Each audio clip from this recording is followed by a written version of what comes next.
আজিৰ এই উৎসৱ আজিৰ যিটো আমাৰ মানে কি কয় সমূহীয়াভাৱে কোৱাৰ গাৰ্জেন ছাত্ৰ অফিচাৰ একেলগে আমি সম্প্ৰীতি ভোজনৰ যিটো আয়োজন কৰা হৈছে ইয়াৰ দ্বাৰা দিও আমাৰ অভিভাৱক ছাত্ৰ ছাত্ৰী আমাৰ মানে শিক্ষকসকলৰ মাজত এটা মিলাপ্ৰীতি এটা সমন্বয় আমাৰ মাজত মানে এজনে আনজনৰ সমস্যাৰ প্ৰতি জানিবৰ কাৰণে নিশ্চয় এটা সুবিধা আমি পাম আৰু আমাৰ ছাত্ৰ ছাত্ৰীসকলে আজিৰ দিনটোত কি বিচাৰে তেখেতসকলৰ অভাৱ কি তেওঁলোকে কেনেকা ধৰণৰ আমাৰ অভিভাৱক চৰকাৰ আৰু গাৰ্জেনবিলাকৰ পৰা শিক্ষকসকলৰ পৰা মানে সহায় সহযোগিতা কামনা কৰে এইবিলাক জানিবৰ কাৰণে এটা আমি মাধ্যম হিচাপে আজিৰ এই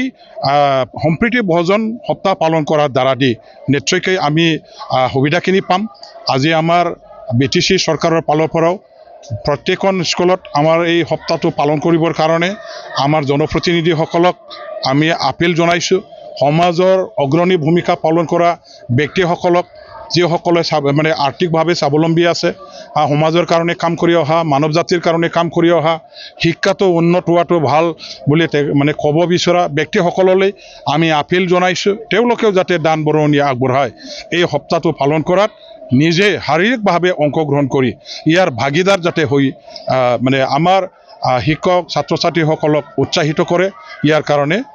আজিৰ এই কাৰ্যসূচীটো পালন কৰা হ'ল আমি BTC অঞ্চলতো গোটেইবিলাকত পালন কৰিছোঁ আমাৰ সবেই অংশগ্ৰহণ কৰিছে মই সকলোলৈ ধন্যবাদ জ্ঞাপন কৰিছোঁ গোটেই অসমত আজি আমাৰ অসম চৰকাৰৰ যিটো এটা প্ৰগ্ৰাম হিচাপে স্কুলবিলাকত আৰম্ভ কৰা হৈছে এই প্ৰগ্ৰামটো হ'ল আমাৰ এটা সম্প্ৰীতি ভোজন উইক আজি 15 তাৰিখৰ পৰা অহা 20 তাৰিখলৈকে এই প্ৰগ্ৰামটো আমাৰ চলি থাকিব ইয়াত আমাৰ এটাই উদ্দেশ্য যে আমাৰ যিসকল স্কুলবিলাকত পঢ়ি থকা ছাত্ৰ ছাত্ৰী আছে এখেতসকলৰ লগত আমি আমাৰ যিসকল প্ৰতিনিধি আছে ৰাজনৈতিক নেতাই হওক বা সমাজকৰ্মী বা বিভিন্ন দল সংগঠনবিলাকত কাম কৰা হওক বা আমাৰ যিবিলাক গাৰ্জেন আছে লোকেল ইণ্টেলেকচুৱেল ছ'চিয়েল ৱাৰ্কাৰ একেলগে আমাৰ স্কুলবিলাকত গৈ পেলাই এসাঁজ আমাৰ ছাত্ৰ ছাত্ৰী আমাৰ যিবিলাক মানে অঞ্চলৰ ৰাইজৰ মাজত মিলা প্ৰীতিৰে একেলগে আমি এটা আহাৰ গ্ৰহণ কৰাৰ এটা কাৰ্যসূচী হিচাপে আজিৰ এই প্ৰগ্ৰামখন পালন কৰা হৈছে আমি সকলোৱে জানো যে ভাৰত চৰকাৰে প্ৰতিজন নাগৰিকক শিক্ষা প্ৰদান কৰিবৰ কাৰণে এটা আইন প্ৰণয়ন কৰিছে সুবিধা প্ৰদান কৰিছে আৰু এইবিলাক প্ৰত্যেকজন নাগৰিকে শিক্ষাটো পাবলৈ হ'লে আমি নাগৰিকবিলাকৰ সমস্যাৰ প্ৰতি আমাৰ এটা হেৰি থাকিব লাগিব মানে তেওঁলোকে কি ধৰণৰ সমস্যাত ভুগি আছে আৰু এই সমস্যাবিলাকৰ আমি সমাধান কৰিবৰ কাৰণে সমস্যাবিলাকৰ পৰা ৰাইজক বা আমাৰ ছাত্ৰ ছাত্ৰীসকলক পৰিত্ৰাণ দিবৰ কাৰণে কিছুমান আমাৰ নিশ্চয়কৈ পদক্ষেপ লোৱাৰ প্ৰয়োজন আছে আৰু এই পদক্ষেপ হিচাপে এতিয়া ভাৰত চৰকাৰে আমাৰ ছাত্ৰ ছাত্ৰীসকলক দুপৰীয়াৰ আহাৰ দিয়াৰ ব্যৱস্থা গ্ৰহণ কৰিছে যাতে অনাহাৰত ভুগি থকা ছাত্ৰ ছাত্ৰীসকলেও গৰীব দুখীয়া পৰিয়ালৰ ছাত্ৰ ছাত্ৰীসকলেও সন্তান সন্ততিসকলেও আমাৰ নিজৰ শিক্ষাৰ অধিকাৰৰ পৰা যাতে বঞ্চিত হ'ব লগা নহয় আমাৰ এই ছাত্ৰ ছাত্ৰীসকলক তেখেতসকলক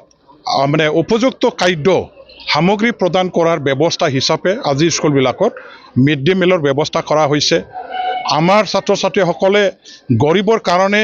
আজি পোছাক পিন্ধিব নোৱাৰাৰ কাৰণে স্কুলত যেহেতু যাব নোৱাৰা হয় কিতাপ নথকাৰ কাৰণে কিতাপ কিনিব নোৱাৰাৰ কাৰণে স্কুলত যাব নোৱাৰা হয় সেইবিলাক সমস্যাৰ পৰা আমাৰ ছাত্ৰ ছাত্ৰীসকলক আমি পৰিত্ৰাণ দিয়াৰ স্বাৰ্থতেই এই ছাত্ৰ ছাত্ৰীসকলক সহায় দিয়াৰ স্বাৰ্থতেই ভাৰত চৰকাৰৰ ফালৰ পৰা বিনামূলীয়া পাঠ্যপুথি যোগান ধৰা আমাৰ বিনামূলীয়া স্কুল ইউনিফৰ্ম প্ৰভাইড কৰা এইবিলাক গোটেইটো আজি চৰকাৰৰ আঁচনি হিচাপে চৰকাৰে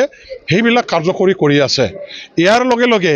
আজি আমাৰ স্কুলবিলাকত গুণগত শিক্ষা উন্নয়নৰ কাৰণে গুণগত শিক্ষা আমাৰ স্কুলবিলাকত আনিবৰ কাৰণে আজি আমাৰ গুণোৎসৱ অসমত পালন কৰাটো আপোনাসকলে জানে ইয়াৰ দ্বাৰা দি আমি এটা স্কুলবিলাকৰ পাৰফৰ্মেন্সৰ বিষয়ে এইখন স্কুলত পঢ়ি থকা ছাত্ৰ ছাত্ৰীসকলৰ মানে ইহঁতৰ শিক্ষাৰ ক্ষেত্ৰত কেনেকুৱা ধৰণৰ মানে অগ্ৰগতি লাভ কৰিব পাৰিছে শিক্ষকসকলে কেনেকুৱা ধৰণৰ ছাত্ৰ ছাত্ৰীসকলক পাঠদান দি আছে বা স্কুলৰ যিবিলাক কণ্ডিশ্যন আছে ইনফ্ৰাষ্ট্ৰাকচাৰ এই গোটেইবিলাক আজি আমি ডাইৰেক্টলি চৰকাৰ পক্ষৰ পৰা জানিবৰ কাৰণে এটা সুবিধাটো মানে কৰি লোৱা হৈছে ইয়াৰ দ্বাৰাদি সমস্যাবিলাকৰ সমাধানৰ ব্যৱস্থাও হাতত লগে লগে লোৱা হ'ল আজি আপোনালোকে চাব যে গোটেই অসমত বিভিন্ন আঁচনিৰ অধীনত ভাল স্কুল বিল্ডিং হোষ্টেল ইনফ্ৰাষ্ট্ৰাকচাৰ বনাবৰ কাৰণে